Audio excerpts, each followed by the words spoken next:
Well, we're hard at work. We're doing the best we can under the circumstances. You may remember a few months ago that the director of the NSF set up a panel to take a look at what he should do about giant telescopes. And there was some speculation he might recommend 0 or 1 or 2. The panel did report. It was a very good group.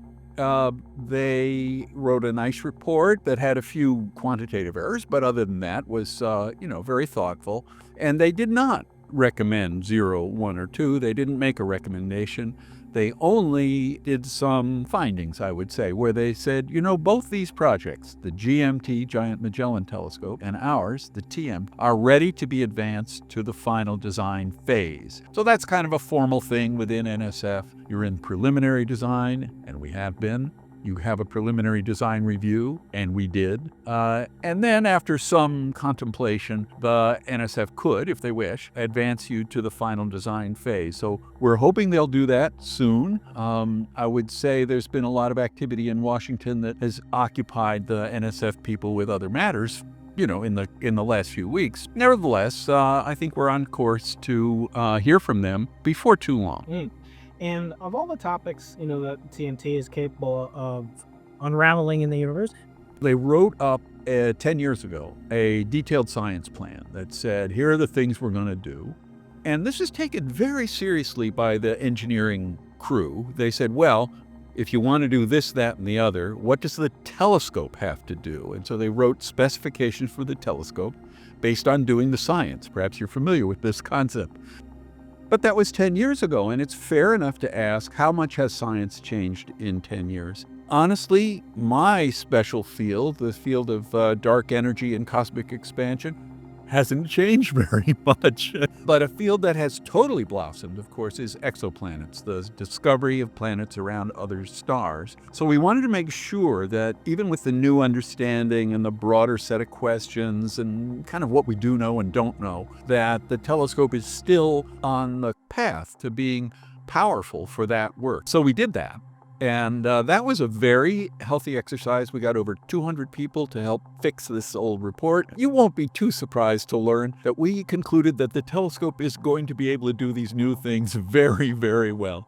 But thinking farther down the line, this telescope is not for 10 years or, it's for 50 years. And so it's a matter of getting the science for today and then the potential for science for tomorrow. Because if you think about it, the technology also is advancing. So it's not just the science, but the technology for detectors and everything is getting better. And we are going to be in a position sooner or later to have a second generation of instruments and to keep on making this telescope right up at the technological frontier. If you think about Palomar, we drove by Oceanside or wherever it was there. And I thought, gee, that's right downhill from Palomar. That telescope was built in 1950. Still, it had led the world for quite a long time because the instruments kept getting better. They went from photographic plates to electronic detectors, all these things that we kind of know about and take for granted. And it isn't at the absolute forefront now, but it's still a very productive scientific place. So I think the lesson from that is that these big telescopes at the frontier of what you can do today are going to last for decades, and it's a generational thing. And I really feel that myself, that I got to use the 200-inch telescope. I didn't build it. I got to use the telescopes at Cerro Tololo in Chile and at Kitt Peak, and I didn't build those. But after a while, you grow into a role where you do help to build the telescopes. And I did help the Magellan telescopes, and I was the head of the optical and infrared at the Center for Astrophysics for a while.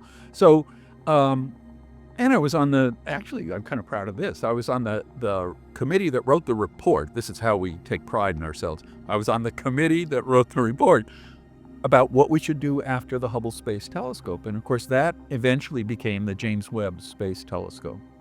3D print? Yeah, very nice work there. It's not that color, actually. Well, in space and no one can see it. Right? So wasn't it Hale who went a little bit over the edge psychologically in the building of the 100 inch? Is that Well, it was in between the 100-inch and the 200-inch. So it's here's the interesting story. If I can remember the guy's name, I will tell you, but I haven't got it quite at the top of my mind. But there was the money for the 200-inch telescope came from the Rockefeller Foundation. And the Rockefeller Foundation did not want to give the money to the Carnegie Institution, which had been running Mount Wilson, where Hale had been working. But Hale had another pocket there where he said, well, I also have this California Institute of Technology I've helped build. And so the money came to Caltech for the 200-inch telescope. And the grants officer at the Rockefeller Foundation was a physicist and participated quite a bit in the design and approval of the project.